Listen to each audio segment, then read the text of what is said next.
बोल सियापति रामचंद्र की, पवन सुत हनुमान की, उमापति महादेव की, बोलो जी भाई सब संतन की, सनातन धर्म की, गोमाता की, भारत माता की, छत्रपति शिवाजी महाराज की, धर्मवीर छत्रपति संभाजी महाराज की, नमः पार्वती पते हर हर। हिंदवी स्वराज्याचे सरसंस्थापक छत्रपती शिवरायांना मानाचा मुजरा करतो। भारतीय राज्यघटनेचे शिल्पकार भारतरत्न डॉक्टर बाबासाहेब आंबेडकर यांना मानवंदना अर्पित करतो। या देशामध्ये खऱ्या अर्थानं ज्यांनी सामाजिक सुधारणा केली ते महात्मा ज्योतिबा फुले, क्रांतीज्योती सावित्रीबाई फुले यांच्या चरणी देखील नतमस्तक होतो।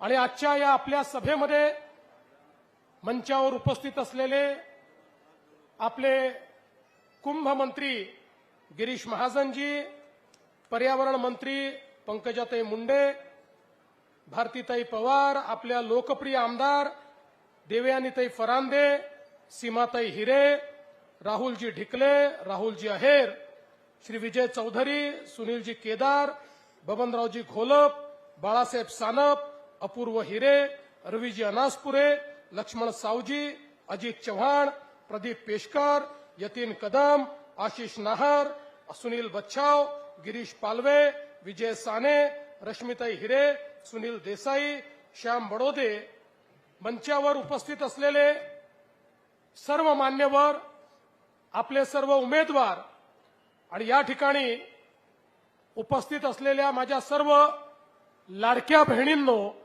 आणि तितक्याच लाडक्या भावांनो,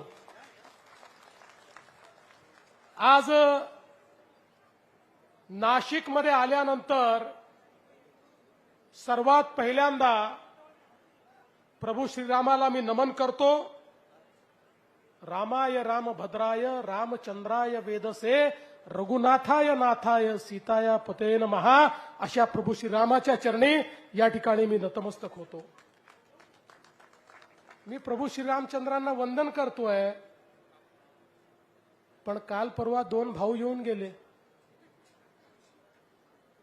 नाशिकमध्ये आले पण रामाची आठवणच झाली नाही।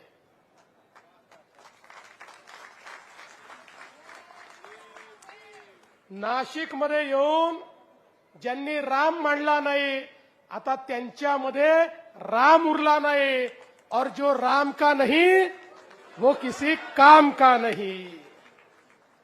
बंधू भगिनींनो, अलीकडच्या काळात काही लोक म्हणायला लागले देव खरंच आहेत की नाही असा प्रश्न काही लोकांना पडायला लागला। देवाची खिल्ली काही लोक या ठिकाणी उडवायला लागले, पण जाऊ द्या, त्यांच्याबद्दल मी काही फार बोलणार नाही। मी एवढंच सांगू इच्छितो की या नाशिक शहरामध्ये खऱ्या अर्थानं जो काही विकास झाला आणि जो काही विकास होणार आहे त्याची क्षमता जर कोणामध्ये असेल तर ती भारतीय जनता पक्षामध्ये आहे। माझी खिल्ली उडवली गेली, म्हणाले नाशिक दत्तक घेतलं होतं, त्याचं काय झालं? खऱ्या अर्थानं हो, या नाशिकमध्ये मी सांगितलं होतं मी नाशिक दत्तक घेतोय। मी त्यानंतर ही तक्रार नाही केली की मी नाशिक दत्तक घेतलं। 2017 साली आणि 2019 साली विरोधी पक्षाचा नेता झालो, 2च वर्ष मला मिळाले, पण याची तक्रार मी केली नाही, कारण तक्रार करणारे लोक आम्ही नाही आहोत। विरोधी पक्ष नेता म्हणून देखील जेव्हा कोविडचा काळ होता, त्या कोविडच्या काळामध्ये जेव्हा सगळे हे उबाठाचे, मनसेचे, काँग्रेसचे, राष्ट्रवादीचे नेते घरी बसले होते, त्यावेळी या नाशिकमध्ये हा देवाभाऊ आला होता आणि या ठिकाणच्या प्रत्येक कोविड केअर सेंटरमध्ये आणि आयसीयू पर्यंत जाणारा हा देवाभाऊ होता। पण मला तुम्हाला विचारायचं आहे, तुम्ही किती वेळा नाशिकला आले? मी तर वर्षातनं 4दा नाशिकला येतो, पण तुम्ही किती वेळा नाशिकला आले? निवडणुका आल्या की नाशिकला यायचं आणि निवडणुका संपल्या की नाशिकला विसरायचं, अशा पद्धतीनं हे जे निवडणूक पर्यटक आहेत, हे निवडणूक पर्यटक आहे, निवडणुकीच्या निमित्ताने हे पर्यटन करणारे लोक आहेत. आणि म्हणून काळजी करू नका. या ठिकाणी खऱ्या अर्थानं आजही मी तुम्हाला सांगतो, नाशिकशी माझं नातं तेच आहे. कालही होतं, आजही आहे आणि उद्याही राहील. या नाशिकची जबाबदारी आम्ही घेतली आहे. नाशिककरांनी तुम्हालाही सत्ता दिली होती, त्यावेळी तुम्ही काहीच केलं नाही. मी आजही सांगतो, ज्यावेळी कुंभमेळ्याची वेळ आली, कुंभमेळ्याच्या वेळी यांनी हात वर केले, काही करता येणार नाही म्हणून सांगितलं. आमच्याकडे वेळ कमी होता, पण गिरीश भाऊंनी आम्ही या ठिकाणी त्याही 2015च्या कुंभमेळ्यामध्ये यांनी सांगितलं महानगरपालिका एक पैसा देणार नाही. म्हणलं काही हरकत नाही, सगळा पैसा राज्य सरकारच्या वतीने देईन. सगळा पैसा त्याही राज्य सरकारच्या वतीनं दिला आणि कुंभमेळा निर्विघ्न पार पडला. ईश्वराच्या कृपेने 2015चा कुंभमेळ्याच्या इतिहासातला एकमेव कुंभमेळा आहे ज्याच्यामध्ये एकाही व्यक्तीचा मृत्यू झाला नाही. अतिशय सेफ असा कुंभमेळा त्यावेळी आपण पार पाडला. आणि म्हणून आपण जर बघितलं तर मोठ्या प्रमाणात या ठिकाणी कुंभमेळ्याची देखील खिल्ली उडवणारे हे लोक आहेत. गंगेचं पाणी पिणार नाही म्हणून सांगतात आणि गोदातीरी येऊन या ठिकाणी भाषण करतात. अशा पद्धतीचे काम करणारे लोक आहेत. मी तुम्हाला सांगतो, आपण प्रश्न विचारला ना, आमचा काय आराखडा आहे, आम्ही काय काम केलंय, आम्ही काय काम करणार आहोत. मी तुम्हाला या ठिकाणी सांगू इच्छितो, इतक्या मोठ्या प्रमाणात जवळजवळ 30,000 कोटी रुपयाची कामं आता या नाशिकमध्ये आणि नाशिकच्या परिसरामध्ये आम्ही हातामध्ये घेतली आहेत. या नाशिकला बदलवून दाखवण्याची ताकद आमच्यामध्ये आहे. आज नाशिकचं जे विमानतळ आहे, या विमानतळाचा विकास आपण हातामध्ये घेतला. 640 कोटी रुपये राज्य सरकार देत आहे, 600 कोटी रुपये केंद्र सरकार देत आहे आणि या विमानतळाचा विस्तार करून नाशिकचं विमानतळ हे वर्ल्ड क्लास विमानतळ तयार करण्याचा आमचा प्रयत्न आहे. ज्या विमानतळामध्ये जी कॅपॅसिटी आहे त्याच्या 4 पट जास्त कॅपॅसिटी या ठिकाणी आम्ही तयार करतो आहोत. जास्तीत जास्त विमानं उतरू शकतील ही व्यवस्था आम्ही करतो आहोत. केवळ कुंभपुरतं हे विमानतळ नाही आहे. आज जगाच्या पाठीवर उद्योग त्याच ठिकाणी जातात जिथे चांगलं विमानतळ असतं, जिथे चांगली कनेक्टिव्हिटी असते.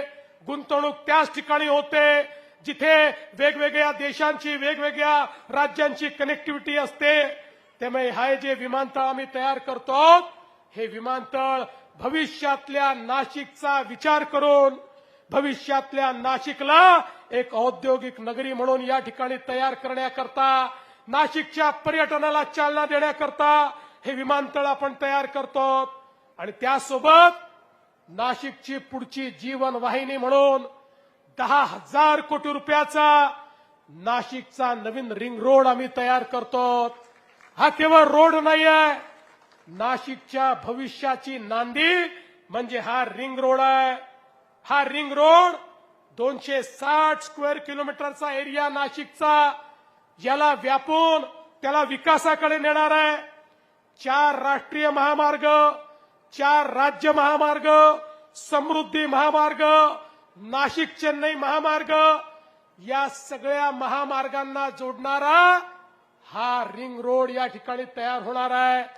यातनं एक असं अॅग्लोमरेशन पुढे तयार होणार आहे की ज्यातनं आमचं शहरीकरण देखील आम्ही मॅनेज करू आणि उद्योगाकरता एक अतिशय महत्वाची जागा या रिंग रोडच्या माध्यमातून तयार होईल.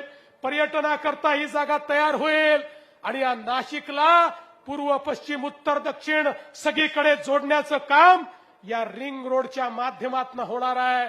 आणि एका रेकॉर्ड स्पीडमध्ये या नाशिकचा रिंग रोड आम्ही या ठिकाणी करून दाखवणार आहोत. या ठिकाणून अगदी तिरुपतीला जरी जायचं असेल 12 तासामध्ये बाय रोड तुम्ही जाऊ शकाल, अशा पद्धतीचा हा रिंग रोड या ठिकाणी आपण करतो. नाशिक, सोलापूर, अक्कलकोट 6 लेनचा ग्रीनफील्ड कॉरिडॉर करतो 19,000 कोटी रुपयाचा. नाशिक पुणे 6 पदरी महामार्ग आपण करतो आणि समृद्धी महामार्ग त्या महामार्गापासून वाढवणपर्यंत एक थेट महामार्ग करतो. हे कशा करता करतो? कारण पुढच्या काळामध्ये वाढवणचं जे बंदर आहे, वाढवणचं बंदर जगातल्या पहिल्या 10 बंदरांपैकी होणार आहे. आणि आता आमच्या नाशिक पासून जो आम्ही ऍक्सेस कंट्रोल रोड करतोय 100 किलोमीटरवर हे बंदर येणार आहे. त्यामुळे ज्या प्रकारे मुंबईच्या बंदराचा फायदा होऊन पुढं हे या ठिकाणी मॅन्युफॅक्चरिंग हब झालं, टेक्नॉलॉजीचं हब झालं, मुंबई आणि MMR रिजन झालं.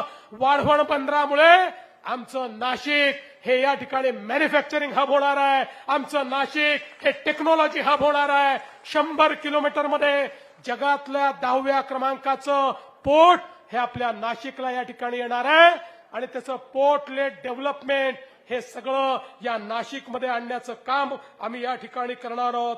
त्यामुळे औद्योगिक क्षेत्र आणि त्यासोबत लॉजिस्टिकचा विकास आम्ही करणार आहोत. माननीय मोदीजींनी एवढ्या मोठ्या प्रमाणात हे सगळे महामार्ग नाशिकला का दिले? कारण पुढच्या काळामध्ये नाशिकला ट्रान्सशिपमेंटचं लॉजिस्टिक हब म्हणून या ठिकाणी विकसित करायचं आहे, ज्यातनं हजारो तरुणांच्या हाताला काम मिळेल आणि या ठिकाणी सप्लाय चेनचा भाग म्हणून आमचं नाशिक हे आधुनिकतेकडे जाणार आहे. आज आपण जर बघितलं तर रेल्वेचा विस्तार करतोय. नाशिक पुणे आपण रेल्वे करतोय, ज्या रेल्वेच्या माध्यमातनं हाय स्पीडच्या माध्यमातनं आपल्याला काही तासांमध्ये त्या ठिकाणी या रेल्वेनी जाता येईल. 200 किलोमीटरच्या स्पीडनी चालणारी रेल्वे ही या ठिकाणी नाशिक आणि पुण्याच्या मध्ये आपण तयार करतोय. एकीकडे नवीन रस्ता होतोय, दुसरीकडे नवीन रेल्वे होते आणि त्यासोबत आता समृद्धी महामार्गामुळे आपलं मुंबई देखील जवळ आलाय. काही लोक म्हणतात मुंबईला पोहोचतो लवकर, पण भिवंडीपासनं वेळ लागतो. आता चिंता करू नका, आमणे फाट्यापासनं थेट आम्ही एक रोड काढतोय जो ईस्टर्न फ्रीवेला जाणार आहे आणि त्यातनं थेट मुंबईपर्यंत तुम्ही जाऊ शकणार आहे. म्हणजे आता याच्या पुढे मुंबईपर्यंत नाशिककरांना पोचायला 2.25 तास लागतील, त्याच्यावर वेळ लागणार नाही. अशा पद्धतीचं काम हे देखील या ठिकाणी आपण करतोय. आणि यासोबत मगाशी ताईंनी सांगितलं या नाशिकमध्ये वेगवेगळी कामं हातामध्ये घेतली. द्वारका सर्कलला आपल्याला माहिती आहे ज्या प्रकारे ट्रॅफिकचा त्या ठिकाणी खोळंबा होतो आणि अनेक लोकांना अडचणीचा सामना करावा लागतो. त्या ठिकाणी 400 कोटी रुपये देऊन अंडरपास आपण डेव्हलप करतोय आणि नवीन पद्धतीनं त्या सर्कलची पूर्ण मांडणी करतोय. कोणालाही एकही मिनिट त्या ठिकाणी खोळंबून राहावं लागणार नाही. अशा पद्धतीनं आपण या ठिकाणी हे काम करतो. एवढंच नाही तर आपल्याला माहिती आहे आता गिरीश भाऊंनी सांगितलं आपल्या नाशिक मधले रस्ते हे चांगले करायला हातात घेतले आणि मग लक्षात आलं डांबरी रस्ते म्हणजे दरवर्षी तेच रस्ते, त्याच्यावरचे खड्डे, पाऊस पडला म्हणून खड्डे, आणि म्हणून निर्णय केला 60 पेक्षा जास्त नाशिक मधले रस्ते याला आम्ही व्हाईट टॉपिंग करणार आहोत, कॉन्क्रिटीकरण त्याचं करणार आहोत. 2100 कोटी रुपयाला दिले आहेत. या 60 रस्त्यांवर नाशिकचा 80% ट्रॅफिक चालतो. हे 60 रस्ते पुढच्या 50 वर्षाकरता खड्डे मुक्त असतील, याच्यावर एकही खड्डा पडणार नाही. 80% ट्रॅफिकला कुठल्याही या ठिकाणी खड्ड्यांचा सामना करावा लागणार नाही. 24/7 या ठिकाणी पिण्याच्या पाण्याची योजना करायची आहे.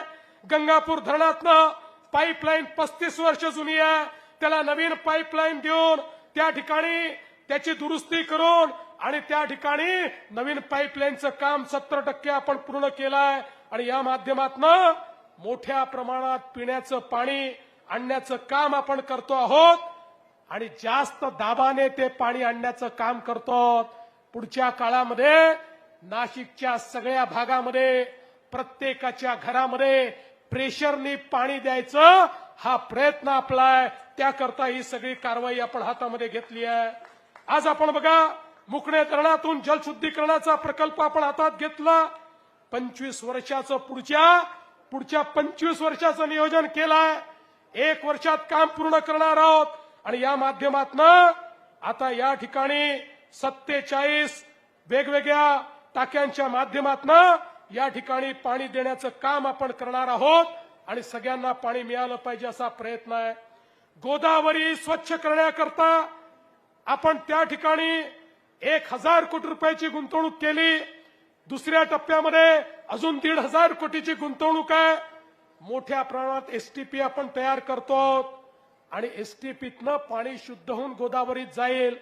पण अनेक वेळा एसटीपी लागतात आणि नंतर ते चालतच नाहीत. त्या ठिकाणी पैसा खर्च होऊन जातो. यावेळी आम्ही नवीन पद्धत आणली आणि ही पद्धत काय आहे? फक्त 40% पैसे आम्ही देणार आहोत आणि उरलेले 60% पैसे पुढच्या 15-20 वर्षामध्ये त्याला एन्युटीनी घ्यायचे आहेत आणि एन्युटीची त्याची त्या ठिकाणी जे काही पैसे त्याला मिळणार आहे त्याची कंडिशन काय आहे? त्याची कंडिशन अशी आहे, दर 3 महिन्यांनी आपली नाशिक महानगरपालिका गोदावरीची वॉटर क्वालिटी टेस्टिंग करेल आणि जर वॉटर क्वालिटी सांगितल्याप्रमाणे असेल तरच त्याला पैसे मिळतील, नाहीतर पैसे मिळणार नाही. त्यामुळे राज ठाकरेजी, तुम्ही म्हणालात गंगेचं पाणी पिण्यालायक नाही, गोदावरीचं पाणी आंघोळीलायक देखील करू, पिण्यालायक देखील करू, तुम्हाला गोदावरीत येऊन डुबकी मारता येईल अशा पद्धतीचं या गोदावरीचं काम आम्ही या ठिकाणी हातामध्ये घेतलेलं आहे. दोन्ही बाजूला जे काही सिवरेज आहे त्याच्या संदर्भात आपण कारवाई करतो आणि हे करण्याकरता नाशिक महानगरपालिका ही देशातली पहिली अशी महानगरपालिका ठरली की ज्याने ग्रीन बॉन्ड्स काढले आणि ग्रीन बॉन्डच्या माध्यमातून आपल्या मोदीजींनी सांगितलं होतं जी महानगरपालिका ग्रीन बॉन्ड काढेल त्याला आम्ही अनुदान देऊ. त्या अनुदानाच्या माध्यमातून त्याच्या बॉन्डवर त्याला जेवढा इंटरेस्ट द्यावा लागतो तो सगळा इंटरेस्ट केंद्र सरकारच्या पैशातनं जाईल आणि मोफत बिनव्याजी अशा प्रकारचे पैसे मिळतील. या योजनेतला पहिला बॉन्ड माझ्याच हाताने नाशिक महानगरपालिकेने काढला आणि 200 कोटी रुपये मागितले होते, ओव्हर सबस्क्राईब झाला, 1000 कोटी रुपये द्यायला लोक तयार झाले. अशा पद्धतीनं हा ग्रीन बॉन्ड या ठिकाणी लावला.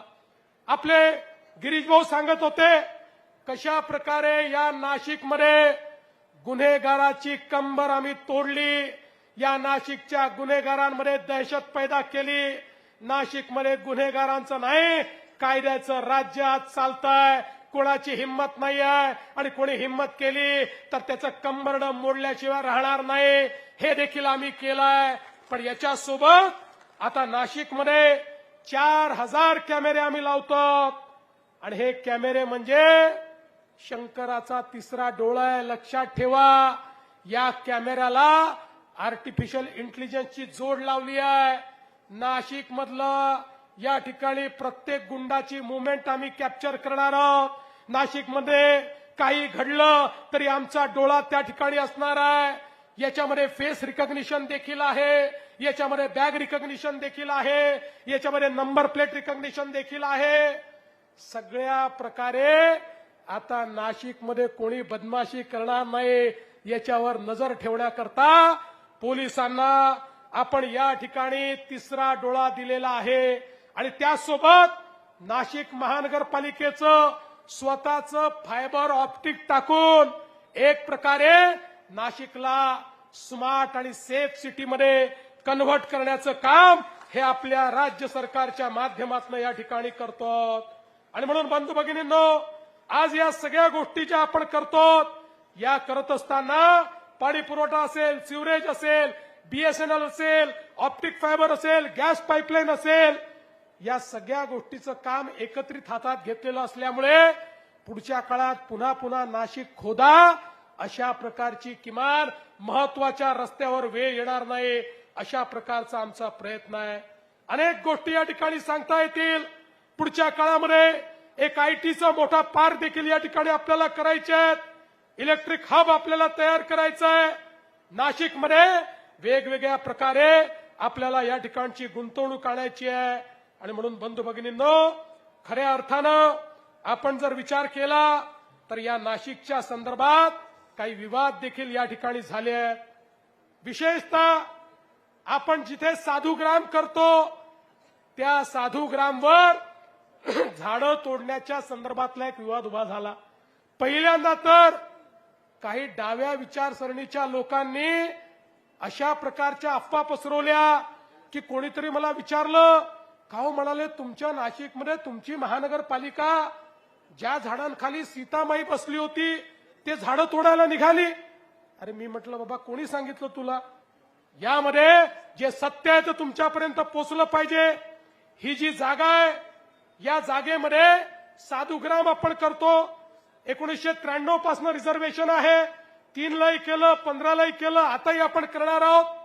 बंधू भगिनींनो, खरं म्हणजे 2002 साली माझ्याकडे आता ठराव आहे. 2002 साली महानगरपालिकेने ठराव केला होता ही जागा अक्वायर करायचा. किती पैसे लागणार होते माहितीये? तेव्हाच्या किमतीप्रमाणे 7 कोटी रुपयात ही 54 एकर सगळी जागा ही अक्वायर होणार होती. ठीक आहे, राज्यकर्त्यांना वाटलं नाही, त्यांनी केली नाही. त्यानंतर आपण जर या साधूग्रामच्या जागेचा विचार केला तर आता माझ्याकडे 2 गुगल मॅप आहे. हा गुगल मॅप आहे, हा 2014-15चा गुगल मॅप आहे. इथे कुठे झाडं आपल्याला दिसतात का बघा. कोणीही गुगलवर जाऊन हा मॅप काढू शकतो. हा 2014-15चा गुगल मॅप आहे आणि हा 2020-21चा गुगल मॅप आहे आणि त्यानंतर 25चा हा 2023-24चा गुगल मॅप आहे. याच्यामध्ये आपल्याला ती सगळी झाडं दिसतात. ही जी झाडं आहेत ना या ठिकाणी लागलेली, ज्यावेळी या महाराष्ट्रामध्ये 50 कोटी वृक्षारोपणाचा आपण निर्णय केला आणि त्याआधी आपल्याकडे आपण ज्यावेळेस जागा शोधून काढल्या कुठे वृक्षारोपण करायचं आहे, नाशिक महानगरपालिकेत आपली सत्ता होती. आपल्या लोकांनी निर्णय केला की या ठिकाणी वृक्षारोपण करायचं, रिकामी जागा आहे आणि म्हणून आपण त्या ठिकाणी वृक्षारोपण केलं. तीही वृक्ष आहेत, त्यातली काही मोठी जुनी वृक्ष आहेत, काही आपण वृक्षारोपण केलेली आहेत आणि काही झुडपं आहेत. पण मी तेवढंच सांगून तुम्हाला थांबणार नाही. माननीय राजसाहेब, उद्धव साहेब हे या ठिकाणी येऊन गेले. या महानगरपालिकेवर ज्यावेळेस त्यांचं राज्य होतं त्यावेळी 16/4/2016 हा महानगरपालिकेचा ठराव आहे. 16/4/2016 राजसाहेब आपले महापौर होते, आपली महानगरपालिका होती आणि त्या ठिकाणी काय म्हटलंय, 54 एकर जागा विना वापर पडून आहे.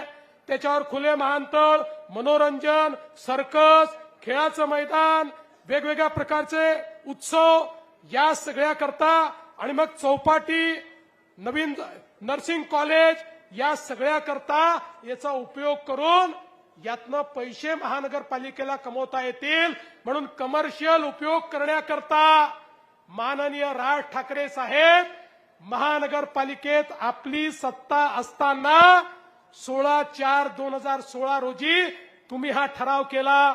त्यानंतर आमची सत्ता आली. आमची सत्ता आल्यानंतर आम्ही कमर्शियल वापर नाही केला. आम्ही त्या ठिकाणी झाडं लावली आणि झाडं लावून त्या ठिकाणी त्याला हिरवगार केलं. आणि आज पुन्हा एकदा सांगतो, गिरीश भाऊंनी सांगितलंय आम्हाला कुठली मोठी झाडं तोडायची नाहीत. काही झुडपं आहेत, ती झुडपं त्या ठिकाणी तोडायची आहेत. पण त्याही संदर्भात आता उच्च न्यायालयामध्ये केस चाललेली आहे. त्यामुळे उच्च न्यायालयाचा जो निर्णय असेल आम्हाला मान्य असेल.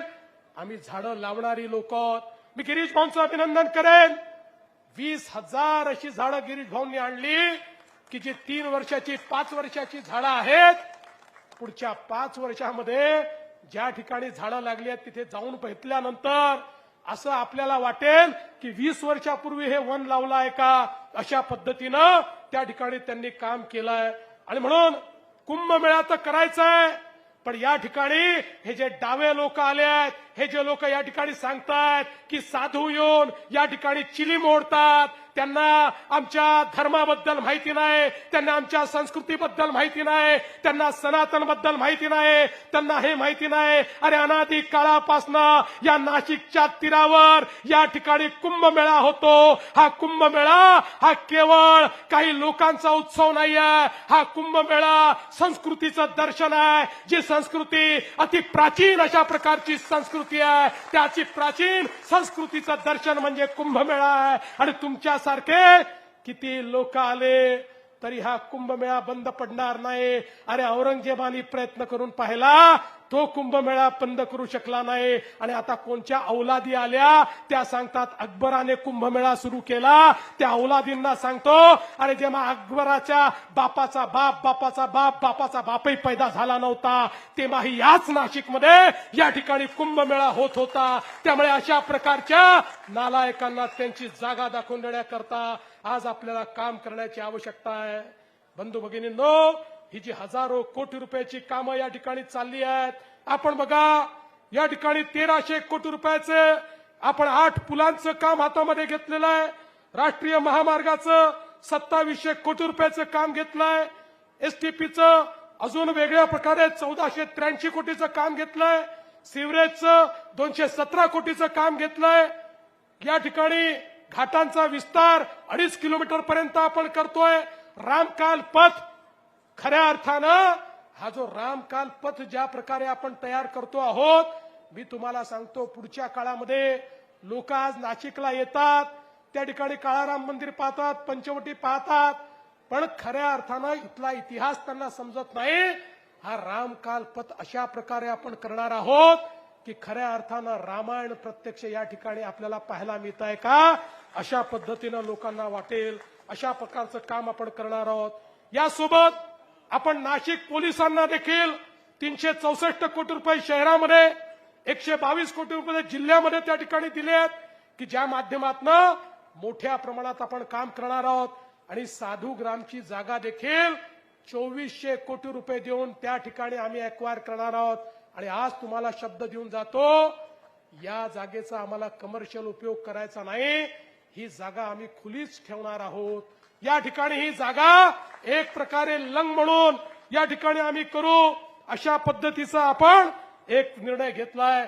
आणि त्यासोबत महावितरणच्या माध्यमातून या नाशिकमध्ये विजेचं नवीन नेटवर्क तयार करण्याकरता आपण 814 कोटी दिले आहेत. आणि या ठिकाणी नवीन सबस्टेशन करण्याकरता 900 कोटी रुपये दिले आहेत.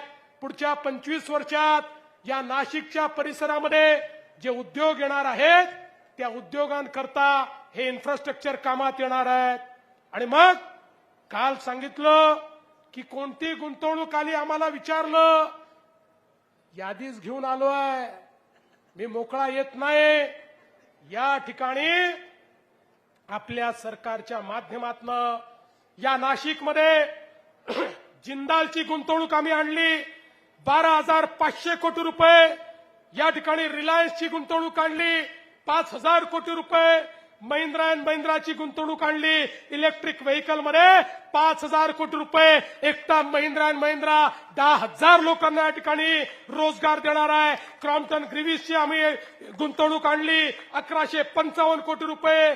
व्हर्च्युअसची गुंतवणूक आणली 800 कोटी रुपये. इपिरॅकची गुंतवणूक आणली 350 कोटी रुपये. विविध रिन्यूची गुंतवणूक आणली 1500 कोटी रुपये. कृषीराज सोलरची गुंतवणूक आणली 1500 कोटी रुपये. एसी गॅसेसची गुंतवणूक आणली 550 कोटी रुपये. सह्याद्रीची गुंतवणूक आणली 350 कोटी रुपये. 57,000 कोटी रुपयाची गुंतवणूक हे आम्ही या नाशिकमध्ये आणलेली आहे, नाशिकमध्ये. आणि आता याच्यासोबत एक अजून नव्याने गुंतवणूक माननीय मोदीजींच्या माध्यमातून आली. आपल्या HAL मध्ये आता विमान बनवण्याकरता 12,000 कोटी रुपयाची गुंतवणूक आली आहे. आणि आता ती नुसती तिथेच गुंतवणूक राहणार नाही. मी त्यांच्याशी चर्चा करत होतो त्यावेळी मला सांगण्यात आलं केवळ 12,000 कोटी रुपयावर ही गुंतवणूक थांबत नाही. याच्यामुळे 1500 अँसिलरी युनिट आता या ठिकाणी येणार आहेत.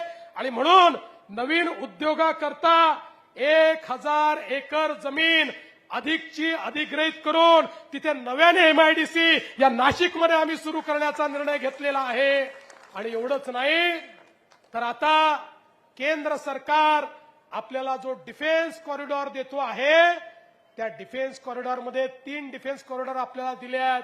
त्या 3 डिफेन्स कॉरिडॉरमध्ये जो आपला एअरफोर्सशी संबंधित एव्हिएशनशी संबंधित जो आपला डिफेन्स कॉरिडॉर आहे तो नाशिकमध्ये करण्याची शिफारस आम्ही केलेली आहे आणि ती अंतिम टप्प्यामध्ये केंद्र सरकारकडे आहे. आणि म्हणून मी तर छोट्या छोट्या गोष्टी सांगितल्या नाहीत आणि मी तुम्हाला सांगतो इथे थांबलो नाहीये. 50,000 कोटी रुपयाच्या अजून गुंतवणुकी पाईपलाईन मध्ये आहेत.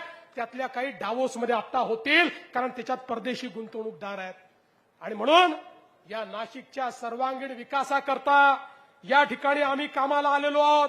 नाशिक हे कालही आमचं होतं, आजही आमचं, उद्याही आमचं राहणार आहे. त्यामुळे मी एवढंच सांगतो या निवडणुकीमध्ये आपल्याला पुन्हा एकदा पूर्ण बहुमत भारतीय जनता पक्षाला द्यायचं आहे. भारतीय जनता पक्षाचं कमळ तर तुम्हाला माहिती आहे, पण काही आपले पुरस्कृत उमेदवार देखील आहेत.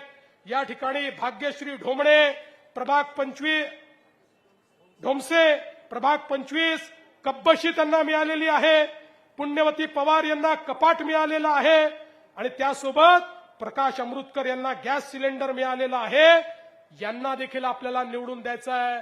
आणि म्हणून बंधू भगिनींनो एक आधुनिक नाशिकचं स्वप्न बघितलेलं आहे आणि स्वप्न हवेत नाहीये. आम्ही ब्ल्यूप्रिंट दाखवणारे लोक नाही आहोत, आम्ही प्रत्यक्ष काम करणारे लोक आहोत. हे जे 25,000 कोटी रुपये मी सांगितले त्याची गुंतवणूक सुरू झालेली आहे. नाशिक बदलतंय. पुढच्या काळामध्ये एक आधुनिक नाशिक हे आम्ही तयार करू, ज्या नाशिकमध्ये आधुनिकताही असेल आणि ज्या नाशिकमध्ये संस्कृती देखील असेल, सांस्कृतिक राजधानी आणि या ठिकाणी मॅन्युफॅक्चरिंगची राजधानी, अशा प्रकारचं नाशिक आपल्याला तयार करायचं आहे. आम्ही जे सांगतो ते करणारे लोक आहोत. बंधू भगिनींनो आपल्याला कल्पना आहे मागच्या विधानसभेच्या निवडणुकीमध्ये प्रचंड मोठं आपण यश आम्हाला दिलं. या ठिकाणी रेकॉर्ड तोड अशा जागा दिल्या. त्या जागा मिळाल्यानंतर काही लोक म्हणायला लागले आता बघा भाजपवाल्यांना इतक्या जागा मिळाल्या की पहिलं काम काय करतील, लाडकी बहीण योजना बंद करतील. 1 वर्ष होऊन गेलं, लाडकी बहीण योजना बंद झाली नाही. लाडक्या बहिणींनो लक्षात ठेवा, जोपर्यंत तुमचा देवा भाऊ मुख्यमंत्री आहे लाडकी बहीण योजना बंद होणार नाही. पण मी माझ्या सगळ्या आमदारांना गिरीश भाऊंना सांगू इच्छितो आता माझ्या लाडक्या बहिणींना केवळ लाडकी बहीण ठेवायचं नाही आहे. आता ही महानगरपालिका निवडून येणार आहे. सगळे नगरसेवक महापौर आमदार तुम्हाला मी या ठिकाणी एक टास्क देऊन जातोय. आता माझ्या लाडक्या बहिणींना केवळ लाडकी बहीण ठेवायचं नाही, माझ्या लाडक्या बहिणींना आता लखपती दीदी करायचं आहे. लखपती दीदी. मोदी साहेबांनी लखपती दीदीचा कार्यक्रम दिलाय आणि तुमच्या माहिती करता सांगतो बहिणींनो 50 लाख बहिणी लखपती दीदी झाल्या. पुढच्या 4 महिन्यात 1 कोटीपर्यंत आकडा पोहोचणार आहे. आणि म्हणून आता मी नाशिकला आलो, महापौरांना, नगरसेवकांना, आमदारांना त्यांनी किती रस्ते केले विचारणार नाही, ती माहिती मला असतेच. मी त्यांना विचारणार आहे माझ्या किती लाडक्या बहिणींना तुम्ही लखपती दीदी केलं आणि जो चांगलं काम करेल त्यालाच पुढचे महानगरपालिकेत पदं मी देणार आहे. त्यामुळे माझ्या लाडक्या बहिणींना लखपती दीदी करायचं आहे. आणि म्हणून बंधू भगिनींनो 15 तारखेला त्या ठिकाणी आपण मतदान केंद्रावर जा. प्रत्येकाला 4 मतं द्यायची आहेत. इकडचा तिकडचा विचार करू नका. 4 कमळं दाबा. 3 ठिकाणी वेगळे चिन्ह आहेत, तेवढे ती चिन्ह लक्षात ठेवा. बाकी ठिकाणी गेल्यानंतर माणूस कोण आहे बघू नका, तो कसा दिसतो बघू नका, स्मार्ट आहे का, केस कमी आहेत बघू नका. फक्त कमळ बघा. कमळ आपला उमेदवार आहे. कमळाचं बटन दाबा आणि बाहेर या. 16 तारखेला मतदान झाल्यानंतर 15 तारखेला मतदान झाल्यानंतर 16 तारखेला रिझल्ट येईल. 15 तारखेला कमळाची काळजी तुम्ही घ्या. 16 तारखेपासनं पुढचे 5 वर्ष तुमची काळजी आम्ही घेऊ, हा विश्वास तुम्हाला देतो आणि माझं बोलणं संपवतो. धन्यवाद. जय हिंद, जय महाराष्ट्र, जय श्रीराम. धन्यवाद.